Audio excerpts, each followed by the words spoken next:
अल्साई भेड़ों का झुंड साल के पहले मेमने जन्म ले चुके हैं, इसलिए फ्लोरियान प्राइस अपनी भेड़ों को यहाँ इस हरी पट्टी में आराम कराने लाए हैं। ये इलाका पश्चिमी जर्मनी में रूअर इलाके में पड़ता है।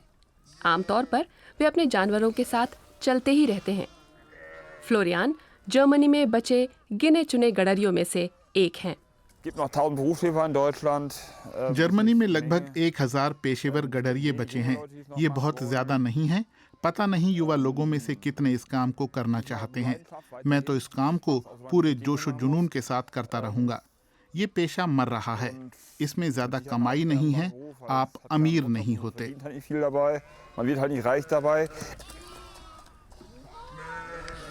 भेड़ों को आखिरकार मीट के लिए बेचा जाता है, लेकिन शहर प्रशासन भी गडरियों को पैसे देते हैं ताकि वे सरकारी जमीन पर भेड़ें चराएं। आजकल ऊन मुनाफे का कारोबार नहीं रहा है। उससे इतने पैसे भी नहीं मिलते कि भेड़ों की ऊन उतारने का खर्चा निकल सके। मेरे पास मारिनो भेड़ हैं।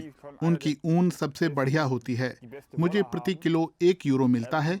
जिन लोगों के पास दूसरी ब्रीड की भेड़ें हैं, उन्हें बहुत कम पैसा मिलता है। उन्हें प्रति किलो 45 से 65 सेंट मिलते हैं।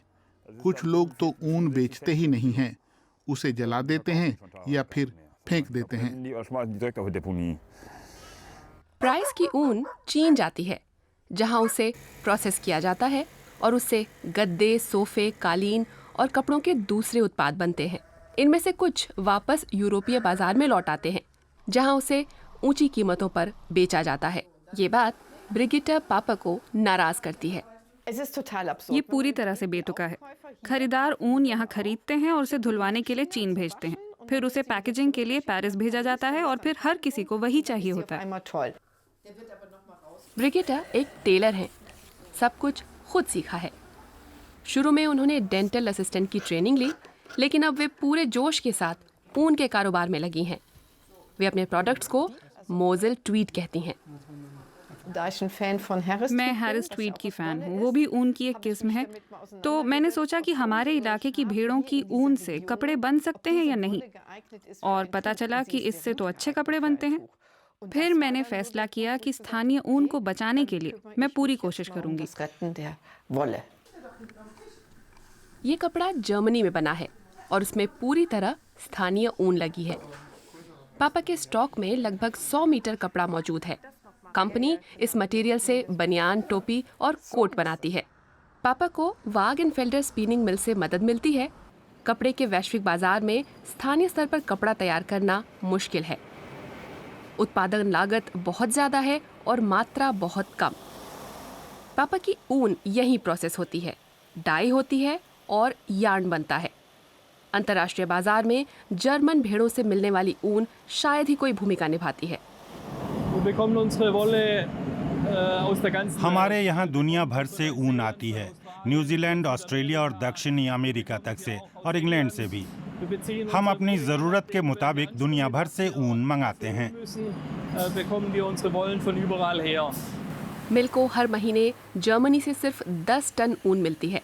वहीं न्यूजीलैंड से आने वाली ऊन 220 टन होती है। न्यूजीलैंड और ऑस्ट्रेलिया की ऊन बाकी जगहों की ऊन से अच्छी होती है। ये ज़्यादा मुलायम है और सस्ती भी, क्योंकि इसे बहुत दक्षता से तैयार किया जाता है। मिल स्थानीय ऊन को बढ़ावा देना चाहती है, लेकिन ये उतना आसान नहीं। अफसोस है कि रिटेल के स्तर पर ग्राहक ज्यादा कीमत चुकाने को तैयार नहीं हैं। उनकी दिलचस्पी तेजी से नए प्रोडक्ट हासिल करने में है। वे वही चाहते हैं जो फैशन में है, इसलिए कीमत को कम रखना पड़ता है। अच्छा होगा अगर लोग थोड़ा अपनी प्राथमिकताओं को बदलें। ब्रिगिटा पापा अपनी ऊन से बने कपड़े को लेकर उत्साहित हैं। ये महंगा हो सकता है, लेकिन अच्छी गुणवत्ता वाले सस्टेनेबल कपड़े की मांग भी बढ़ रही है। उनका लक्ष्य अपने मोज़ेल ट्वीड कपड़ों के उत्पादन को बढ़ाकर 10,000 मीटर तक ले जाना है।